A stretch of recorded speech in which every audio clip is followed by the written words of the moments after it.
So my word of the year for 2020 is intentional. If you've not seen my 2020 goals video and word of the year video, I will link that in a card above. So then I dug a little bit deeper in an additional video titled Intentional Living. I will link that in a card above too, where I broke down what intentional living will mean for me this year. And today I'm digging a little bit deeper and I'm going to share one of the categories that I talked about, and that is the vision for my life.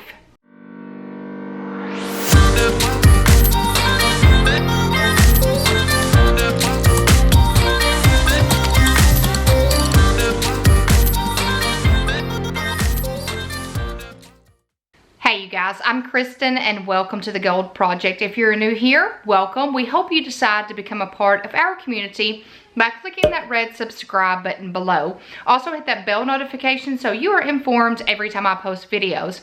I post videos at least 3 times a week, Monday, Wednesday, and Friday. And on this channel, we have a mission to get organized on a budget and with a plan together. So I hope you decide to click that red subscribe button and to become a part of our community and our mission. So today we are going to dig even deeper into intentional living. So in the intentional living video, I did share one of the categories that I'm focusing on is creating a vision for each area of my life. So today we are going to talk about the 4 areas that I'm focusing on for 2020 in my vision. So I did some research on this. So you guys know me. I did some note taking and some research, and I have some notes taken in my content planner that I wanted to talk about related to my vision. So my vision for my life, I'm going to break it up into 4 different sections. We have health, home, wealth, and experiences. So I'm going to share my vision for each of those categories, and we are going to start with my health. Now, health can be broken up into several different areas. So I'm going to talk about several areas of the health. So the first one is the gluten-free living. So back in 2015, I decided to go gluten-free for my thyroid and for some stomach issues that I was having. And it has made a world of difference in my life. Like, I feel so much better now than I did back in 2015. And I really don't think that when I got pregnant with my son, I don't think after I had him that my thyroid leveled back out. I just think it just went to not functioning like it should. So I have a low functioning thyroid, and I was having a lot of different issues back in like 2014 and 2015. And my doctor said in 2014, your neck looks a little full. When you have a chance, come back and let me check your thyroid. Well, I just thought, whatever, I don't have thyroid issues, I'm not overweight. You guys, you do not have to be overweight to have thyroid issues. And I was having these little symptoms, and I think I was having them for several years and didn't notice them until it was like in my face and I had to address them. So they put me on thyroid medication. Nobody told me to go gluten-free. Even after the thyroid medication, I was still having issues. And my husband and I did research in the summer of 2015, and I decided to try it out, and I have not looked back. So I do not have cheat days. I don't go out to eat very often. If I do go out to eat, it's to the same places. And with gluten-free, you have to be all in or none. So if you have cheat days, it's really not going to help anything. So it has helped tremendously overall, with my overall health, with my mental, because I was having brain fog and all that. And it was just not good. So I'm a lot better place now. So now when I'm talking about health and intentions and gluten-free eating, I'm trying to cook more. I'm trying to make better choices when it comes to gluten-free, because here's the thing, we live in a time where you can go to the store and get tons of gluten-free products in boxes. The thing is, if you were to look at the ingredients, they're going to be worse for you to eat than a candy bar. So just because it's gluten-free doesn't mean that it's better for you. So I'm trying to be more intentional in my purposes. Instead of going in there and eating ice cream, maybe choosing something that's sweet like fruit, but doesn't have, they're not the same. So fruit is better for you to eat than ice cream. So I still want to focus on eating well and make better gluten-free choices. Also for that is mental health. I will tell you that 2019 was very rough. Most of you probably do not know that, but we went through a lot from, I don't even know when it started. My husband is a head football coach, and he dealt with some very negative things in 2019 that took a toll on me, took a toll on him, took a toll on our relationship. And I'm not going to go into details about it, but it was very stressful at home. Every single day was something new, a new problem. A lot of times problem that was created by somebody else that was just a made up problem.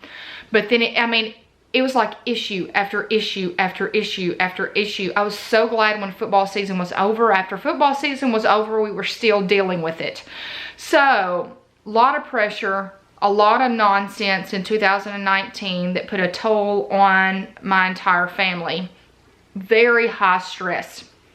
So I do not do stress well. It's shown on my face. Sleeping, everything. There was nights that I took things to sleep because I couldn't sleep. So I've told myself in 2020 that my mental health is important. So sometimes when you're thinking about trying to keep a job and making everybody happy, you guys, education is so stressful. Being a coach in a coach's family is so stressful because you make one person mad and you could lose your job. So I'm trying to tell myself that we need to focus on God, and whatever is meant to be will be. Because, you know, we're good people. If something happens to where he does lose his job, you can't make everybody happy.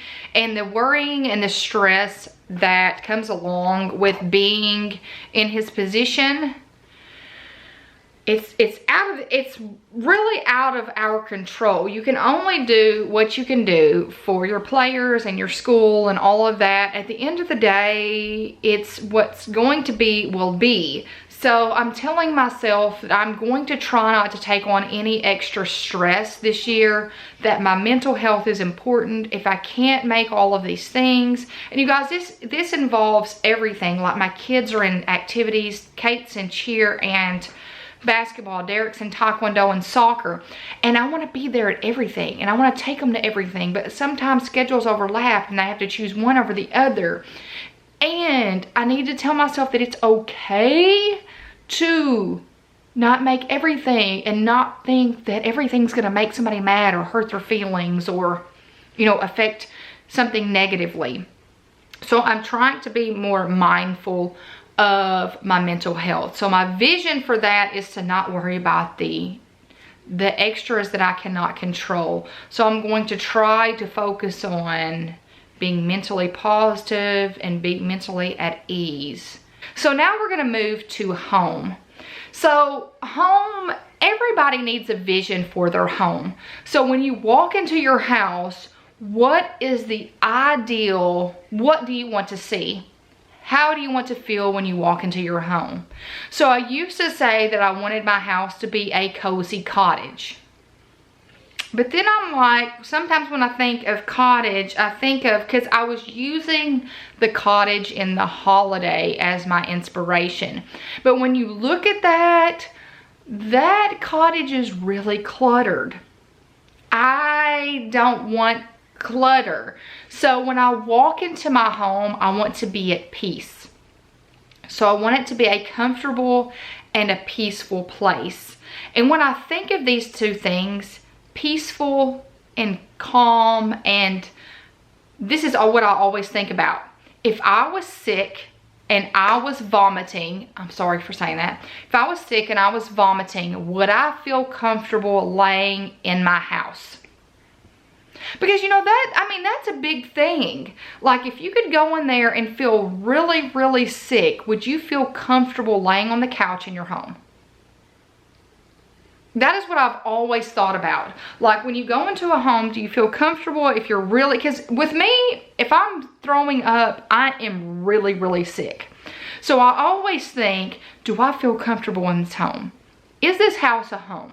And I always think about if I was really sick, would I feel comfortable resting in this home? So I want my home to be comfortable and peaceful. So I have spent a good amount of time in the last couple years eliminating things from my home. That could mean furniture, that could be memorabilia, that anything, paper clutter, clothes. I am trying to be more intentional with my purposes and the things that I'm keeping in my home. And I will tell you, like right now, my living room is minimal.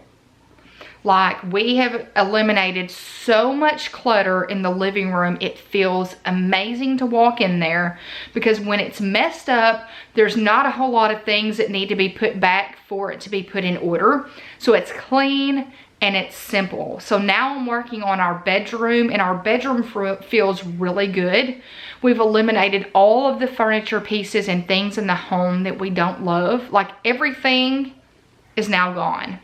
A clean and simple home is our ideal home. The third area that I'm going to talk about when dealing with my vision for 2020 is wealth. So if you've not seen my budgeting videos, I will link some of them in cards above. I will link my 2020 budget planner. I will link my goals video because it deals with budgeting, and my Disney budget video, basically how we were able to go to a Disney vacation that equaled $6,800 coming home debt-free. So I'll leave those in a card above.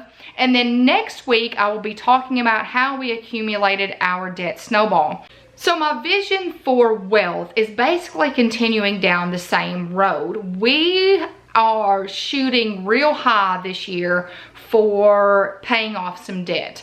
And I know it's a real big stretch, but we're gonna see if we can get it all paid off. So our vision this year is to have the dishwasher and the fireplace paid off, to have the truck paid off, to have my credit card paid off, and my husband's credit card. Now that is a huge undertaking. I don't know if we'll be able to get all of them taken care of, but that is our goal. I always try to shoot higher when dealing with our money and paying things off rather than, you know, making it really short, because you gotta you gotta reach real far, in my opinion. You gotta have high goals. So if we are able to get the dishwasher and the fireplace paid off, we're able to get the truck paid off and my credit card, that would be amazing. If we start tackling my husband's credit card, that is going to be amazing. So our goal is to be completely, like, all of the unnecessary bills to be paid off before 2021, because we would like to take a Disney vacation in 2021, but we need some credit cards and all that paid off before we can even consider that trip. So that is what our goal is and our vision is for our wealth in 2020.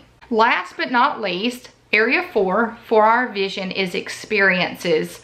So this kind of goes into the wealth as well. So experiences over things. So instead of giving our kids lots of things, we want to give them experiences. So for instance, for birthdays, our kids have never had a kids party to where, you know, we spend all this money and, you know, have kids over, or, you know, go skating or go to trampoline park. They've never had anything like that, because I would rather spend the amount of money that we would spend there on a family thing. Like all of us going to like the zoo, or to, last year we went to Dave & Buster's as a family. So I like to focus on family experiences because I feel like those are going to be memorable ones. So we like to take our kids to the beach every summer. This will be our, I think, 5th year that we've taken the kids to the beach. They look forward to it every year. And it is a vacation where 4 of us are able to split the cost. We cook, we don't go out and eat, and we are just able to relax. The Disney vacation that we took last year, I feel like that was worth every penny because it was an experience. The kids loved it. They want to go back.